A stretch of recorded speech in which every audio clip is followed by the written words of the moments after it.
Bienvenidos, esto es Observatorio Cotidiano en la Cultura. Hoy vamos a hablar de música, específicamente de música de cámara, pero de música en general también. Le doy la bienvenida a tres súper expertos que nos van a hablar de todo lo que tiene que ver con música hoy. Una es Monique Rasetti, bienvenida Monique. Ella es pianista y es directora de un festival del cual también nos va a platicar hoy, que es el Festival Internacional Divertimento. Bienvenida, Monique. Muchas gracias por la invitación. Está con nosotros también, gracias a ti, Mauricio Nader, que es pianista y quien nos va a platicar también mucho de lo que tiene que ver con el impacto de la música hoy día en los públicos. Y Roberto Ruiz Guadalajara, un buen amigo de la UNAM, escribe la mayor de los programas de la OFUNAM. Yo puedo decir que eres un educador de la música también. Has sido mucho orgullo, sí. Sí, has sido profesor de la Facultad de Música aquí en la UNAM. Y bueno, la primera pregunta, para quien la quiera cachar, es, de todo ese universo gigantesco que es la música, ¿cómo dividimos ese universo tan grande? ¿Cuáles son las categorías? ¿Quién las puso? ¿Quién las inventó? ¿Y por qué decimos, por ejemplo, hoy, música de cámara? ¿Para diferenciarlo de qué? Pues no creo que alguien las haya impuesto, más bien se fueron dando con el paso del tiempo, ¿no?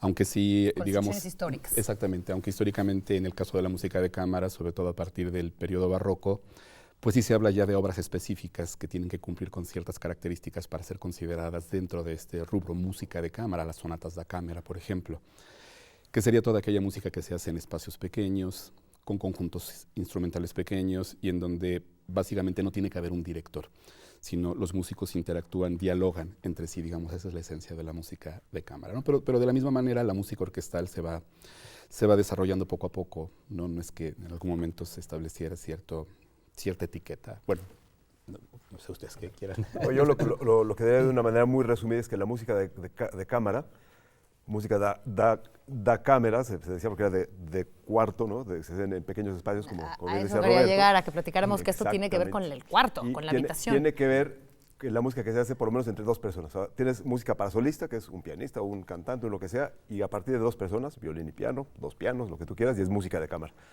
Cuando eso llega al nivel en el que ya es muchísima gente, ya se convierte en orquesta de cámara, ¿no? Que ya es un grupo de 13, 15, hasta 20, yo qué sé. Y ya posteriormente, cuando ya son 80, ya es una orquesta sinfónica, ¿no? ¿Tiene que ver con el número? Tiene que ver con el número y con el repertorio que se toca, porque yo no podría tocar una sinfonía, solo que haga una reducción para piano, y una sinfónica no va a tocar una sonata de flauta y piano. O sea, hay como un repertorio muy particular para cada tipo de grupo musical, ¿no? Claro. Bueno, y a partir de cierto momento sí el hecho de que se necesite un director, ¿no? Claro. Porque si bien es cierto que, por ejemplo, hay sinfonías de Haydn o de Mozart que no necesitan director y que históricamente eran conducidas desde el primer violín o inclusive en el barroco desde el clavecín, o conciertos como los conciertos de Brandenburgo, no lo sé. Pero ya a partir de cierto momento deja de ser plenamente música de cámara cuando ya alguien externo a los que están produciendo el sonido, entonces necesitan ser puestos de acuerdo. Históricamente la música, digamos, tenía dos funciones. Una es la participación en ceremonias católicas, ¿no? Muy cerca siempre de la música religiosa, o siempre en el término de la música religiosa, y la música pues para ciertas clases sociales que podían tener acceso a esto, y por eso el nombre de cámara. ¿Cómo se sale y cómo va evolucionando esto a hacer un espectáculo musical? Sí, bueno, ha seguido todo un camino, ¿no? Porque primero la aristocracia es la que tenía la exclusividad, digamos, ¿no? De poder contar con músicos porque los tenían contratados en su corte y, bueno, tocaban para ellos, etcétera. Pero poco a poco eso ha ido ampliando y, digamos, que ha ido bajando en la clase social, digamos, llegando a la burguesía, y la gente cada vez más tomó el gusto por tocar ellos mismos algún instrumento, ¿no? Entonces, bueno, empezaron a reunirse, a hacer música entre ellos mismos, y primero en las casas, obviamente, y de ahí es justamente el origen, digamos, música de cámara, y bueno, pues obviamente a partir de ahí ya las ganas de compartirlo con la gente, ¿no? Entonces empieza a salir de las casas también, y poco a poco pues llegamos a foros donde puede llegar gente externa a los invitados a una casa, o sea, eso es limitado, ¿no? Obviamente, entonces ya cuando se abre hacia público, entonces necesitan otros espacios, se empiezan a ampliar, y cada vez pues hay más gente participando, tanto en el escenario como en el público, ¿no? Y más acceso a la gente en general. Entonces, pues esto es lo que ha empezado a difundir, a hacer que cada vez más gente pueda tener acceso a este género. Bueno, que también en ese sentido sí resulta interesante que precisamente a partir del siglo XVIII hay un aburguesamiento de la música. Es decir, antes pues la gente hacía música, ¿no? Y después la gente pagó porque otros hicieran música y porque los entretuvieran, ¿me explico? Ahí comienza un proceso muy interesante. Entonces, si yo soy el que pago, comienzo a imponer mi gusto, ¿no? No me gusta lo que tocas, entonces, ok, para que me pagues, entonces, ¿qué es lo que te gusta? ¿No? Y comienza a hacerse música al gusto de ella específico. Digo, siempre se hizo al gusto de, ¿no? Desde el periodo barroco al gusto del príncipe elector, de mi patrón, de mi mecenas, etcétera. ¿Al gusto? Al gusto en el sentido de... por encargo. Pongo un ejemplo. En el siglo XVIII se desarrolló un estilo que ustedes conocen muy bien, que es el estilo Sturm und Drang, ¿no? Tormenta e ímpetu, un estilo súper apasionado, una sensibilidad súper apasionada. Haydn, que trabajó mucho tiempo para el príncipe Nicolás Esterházy, de pronto influenciado por este estilo, comenzó a componer algunas sinfonías en el estilo Sturm und Drang, muy apasionado, muy violento. Cuando las escuchó su patrón Nicolás Esterházy, le dijo: mi Haydn, bájale. O sea, yo no te pago para que me hagas sentir mal y me pongas en conflicto, quiero algo más tranquilo, más a gusto, ¿no? Y a eso me refiero con al gusto de, sí, claro, ¿no? O sea, eran los patrones los que imponían condiciones, ¿no? Y a veces incluso también los que mandaban a hacer una misa específicamente para alguien, una pieza específicamente para puntos. Pero, ¿cuándo creen que comienza el público musical y cómo es que se empieza a dar esta relación música espectáculo, música entretenimiento, como lo dijiste tú? Digamos, ustedes están programando un festival. ¿Desde cuándo comienzan los festivales? ¿Por qué se crean los festivales? ¿Por qué es importante crear estos festivales? Bueno, yo creo que los festivales agrupan ciertas personas que quieren difundir algo en específico. Muchas veces los festivales tienen un tema. Hay festivales que giran alrededor de un instrumento, por ejemplo, festival de guitarra, festival de piano, festival de música de cámara, en fin. Luego hay otros festivales que tienen que ver con género también, el Festival de Mujeres en la Música, por ejemplo, ¿no? Hay festivales de música barroca o festival de música contemporánea, o sea, hay muchos. Los festivales pretenden como difundir un género, un tema específico hacia el público, y el público también lo identifica como tal, y entonces dice: ay, a mí me gusta mucho la música contemporánea, no me lo pierdo, no voy y asisto al festival. Ahora, hay de todo. El festival que tenemos nosotros, el Festival Divertimento, justamente queremos ir un poquito en contra. Lo que queremos es justamente que se fomente el contacto entre el público y el músico, porque se crea una relación, digamos, entre el músico en ese momento, cuando logra atrapar la atención del público. Es una relación muy intensa, muy fuerte en este momento, y esto es lo que queremos crear, y no queremos crearlo a través de un tema específico, sino justamente dejar la libertad al músico que escoja su programa para que se identifique plenamente con eso y lo transmita al público.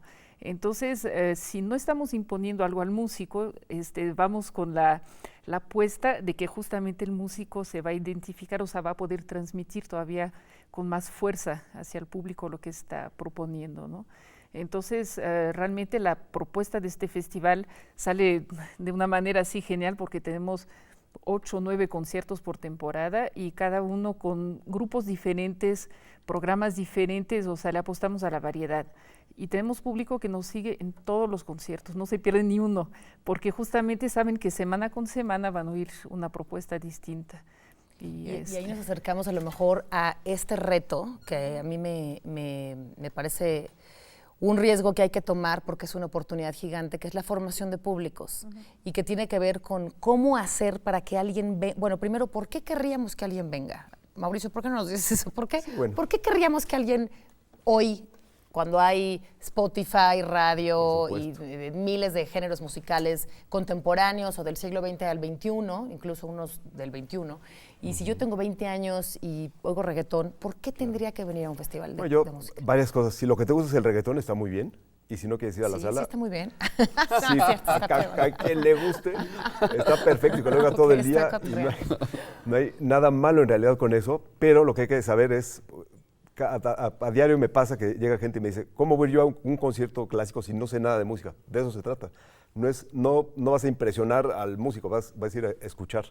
Es muy diferente cuando tú pones un CD o un Spotify, que es una cosa mecánica y que todos nosotros hemos grabado discos, y es frío y tienes un micrófono y se edita y se le hace un montón de trucos a toda la música, desde el reggaetón hasta cualquier sinfónica, la sinfonía que quieras. A la hora de grabar. A la hora de grabar y de editar y la postproducción, La postproducción. pues es muy falso en realidad, no debería decirlo, pero cuando tú vas a una sala de conciertos tienes a una persona que está pegando una tecla y que está sonando, vibrando una cuerda y que se va a equivocar y que vas a ver un montón de cosas que jamás vas a encontrar en esto. Es como ver un partido ficticio de soccer o ir al Azteca a ver un partido real y donde ves cómo la gente suda y se tropieza, ¿no? En ese Eso es sentido, importante. perdón, es que me acordé precisamente, no sé si recuerdan este dirigente sindical, que como muchos de los dirigentes sindicales parecen eternos, ¿no? Pero no sé si recuerdan la figura de Venus Rey, que fue Sí, durante claro, muchos años dirigente sindical entre los músicos. Y él tenía una frase que me parecía muy acertada, que decía, siempre es mejor la música en vivo. Porque el hecho de ver a una persona, es decir, el hecho de verlo danzar, por ejemplo, a un pianista sobre el teclado, o sea, ya por sí mismo es algo muy, muy impresionante. De hecho, hay un cuento muy interesante de Mario Benedetti que se llama, que tiene que ver con los gestos, se llama ahorita me acuerdo del nombre, pero que habla de un pianista llamado Milton Stonebach que se especializaba sobre todo en los gestos a la hora de tocar, que puede ser también el otro extremo, ¿no? Alguien que nada más va a hacer gestos, pero impresionaba mucho a la gente a través de los gestos que había desarrollado para ciertas obras. Claro, un día se vuelve loco y comienza a confundir los gestos que utilizaba para la Catedral Sumergida de Debussy con la marcha turca, ¿no? Con el rondó a la turca de Mozart. Pero es muy interesante, insisto, la música en vivo nos permite ver, o sea, ese movimiento, esa danza, esa potencia, que no te va a dar un... No solo la música, sino al músico. Exacto, que forma parte de la música. Vamos a quedarnos en este momento para regresar justamente a hablar de este punto que tiene que ver con la relación público-música-músico, las notas, cómo sale la música y demás. Así que no se vaya, se va a poner muy bien. Estamos en Observatorio Cotidiano en la Cultura hablando de música de cámara. Un minutito y volvemos.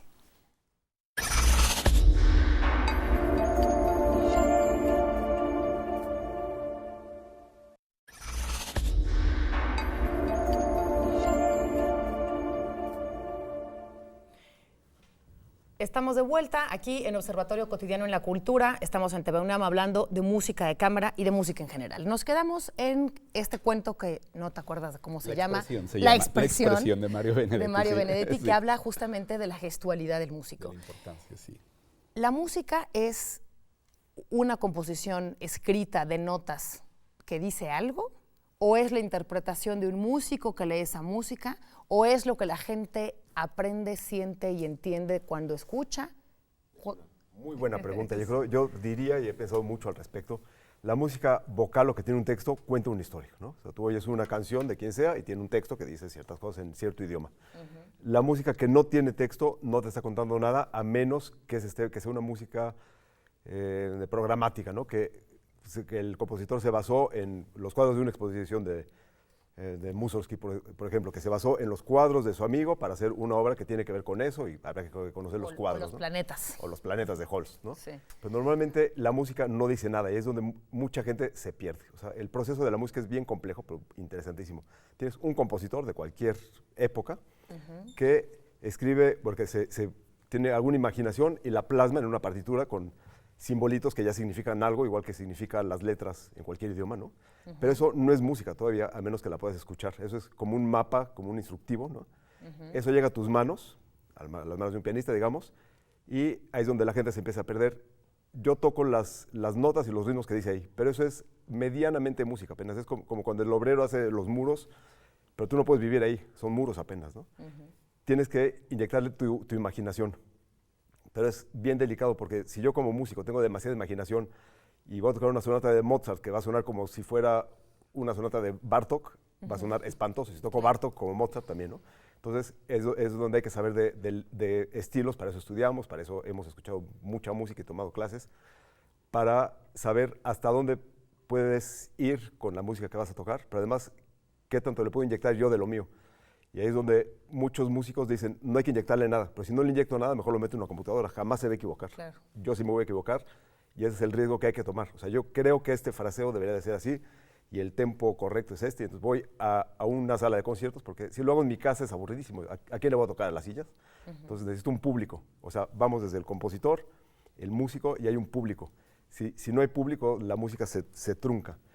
y entonces el público oye tu versión, que tú lo hiciste con la mejor intención, que igual funciona o no, y ellos son los que se crean una imagen emocional personal. No es que tú los emocionas en realidad, tú te tienes que emocionar, porque si no, no puedes emocionar a nadie más, y el otro se inventa un cuento y o se emociona o no.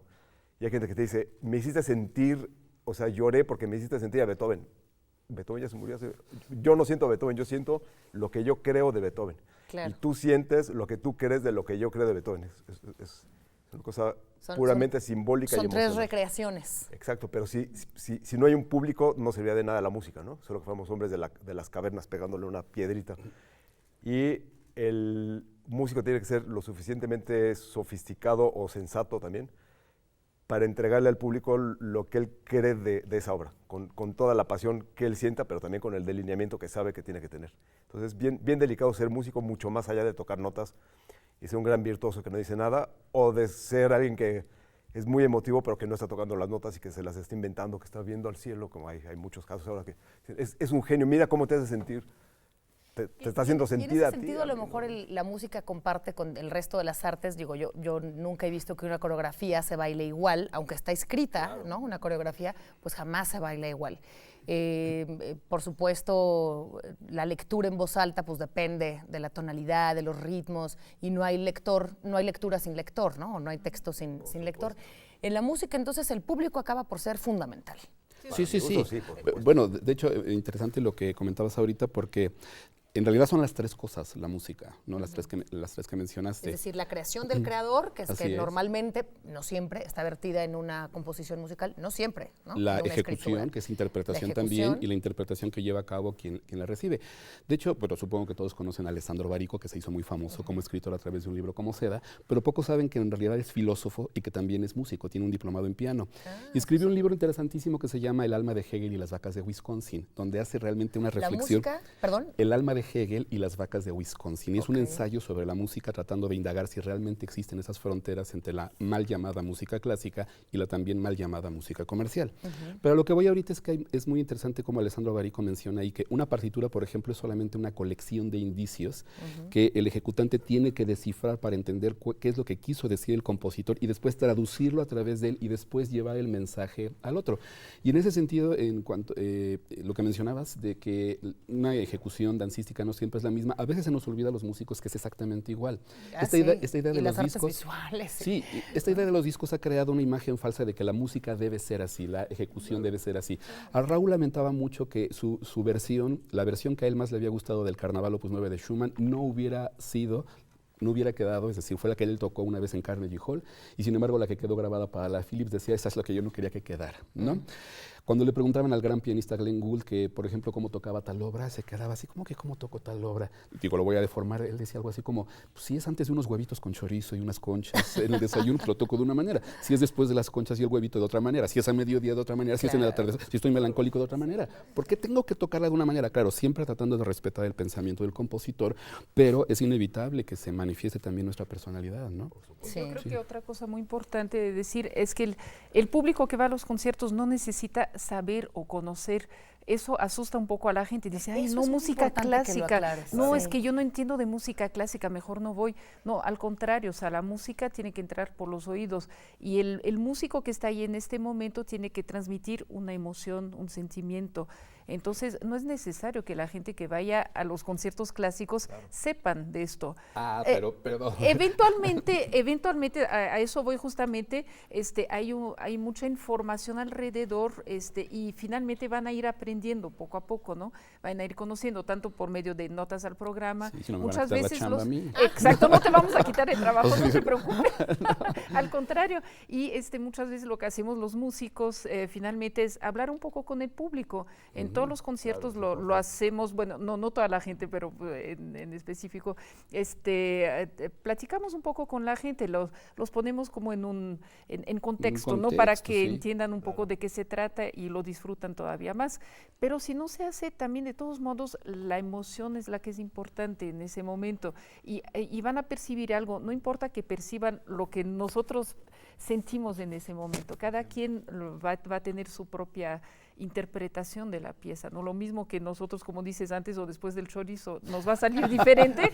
Igual el público a lo mejor pues tuvo, no sé, o sea, el gato se le trepó en la cabeza y no pudo dormir en esta noche y viene desvelado, entonces a lo mejor sus emociones son diferentes a que si pasó la noche bien o si viene dispuesto, no sé, tanto el público como el músico tendrá momentos diferentes, ¿no? Para sentir. No, pero en ese sentido yo creo que nosotros los músicos también hemos sido los culpables de un alejamiento de la gente, porque salimos al escenario a oficiar la sagrada liturgia de la música clásica, ¿no? A mí me tocó ver al gran violista da gamba Jordi Sábal, con la sala Nezahualcóyotl llena, salir al escenario, Jordi Sábal, que podía darse el lujo de no decir nada, y decir a la gente, señoras y señores, voy a tocar para ustedes una batalla. ¿Qué es una batalla? Es una composición con tales características. La gente terminó de tocar la batalla y la gente así le agradece, desbordada, y le agradeció infinitamente que tendiera ese puente de comunicación, ¿no? Sí. Digamos que cuando hay yo pienso sobre todo en los jóvenes, ¿no? Que de pronto no tienen por qué conocer qué es nada de lo que van a escuchar, ni siquiera los instrumentos musicales los tienen que conocer. Es difícil que la gente pueda acceder y ver una flauta transversal o un trombón, ¿no? Siempre lo conoces. Y la mediación, no sé si esa palabra la usan en claro, música, sí, pero sí, la sí. mediación me parece fundamental porque es este mapa con que te dicen, a ver, aquí están las sinfónicas, o aquí están los alientos, aquí están los metales, aquí. Entonces, esta manera de tener un mapa en la mano es un poco lo que están hablando, es decir, darle maneras de entender al público una cosa diferente que a lo mejor me va a hacer, además de emocionarme, darle un valor agregado a lo que escucho, si yo sé que Beethoven ya estaba sordo cuando escribió esta. Y además encauzar su emoción. Eso. No solamente por el dato en sí, sino ayudarlo a encauzar su emoción de manera correcta dentro de la interpretación. Digo, claro, puede sentir lo que quiera, ¿no? Claro. Podría decir, no me interesa lo que digas, yo vine aquí a emocionarme.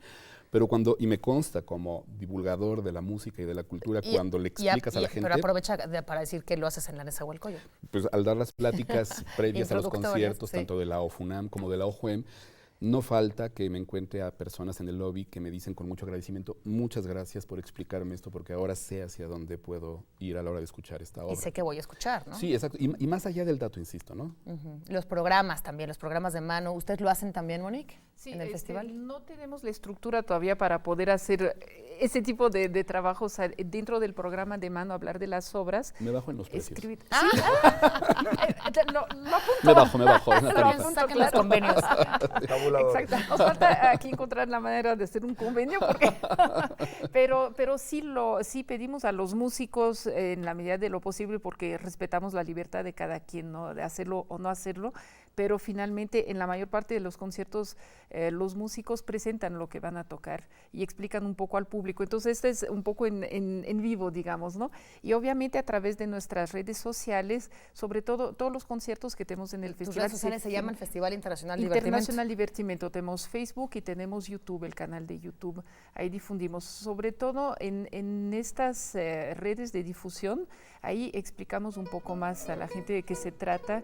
Tenemos, se suben ahí todos los videos de los conciertos, y a través de esto, pues también la gente en la página de Facebook va a encontrar una pequeña reseña de cada una de las obras, ¿no? Entonces, evidentemente, o sea, la unión entre el Facebook y el YouTube es bien importante, porque en el Facebook ahí van a encontrar toda la relación, un poco la explicación de la obra, los ponen en contexto, y luego se pueden ir al canal de YouTube donde ven el concierto si no pudieron asistir físicamente, ¿no? Así que si usted no va a estar en México y quiere seguirlo, lo puede hacer por YouTube. Sí, claro que sí. Y además también los jóvenes, yo estoy que es gratuito. Es gratuito, todo es gratuito, toda la edad. Sí, o sea, todos los conciertos que presentamos son gratuitos, y es impresionante porque estamos en unos foros maravillosos. En esta ocasión vamos a estar en el Casino Español, en el Salón de los Reyes, que es un lugar precioso. Espectacular. Vamos a estar en el Seminario de Cultura Mexicana, que además de oír un concierto pueden visitar la galería, todo es de entrada libre también. En el castillo. Y en el castillo de Chapultepec, en el Alcázar, que son lugares maravillosos, además de oír buena música, y grupos muy diversos. Tenemos coro de niños que hacen eventualmente hasta coreografía, ¿no?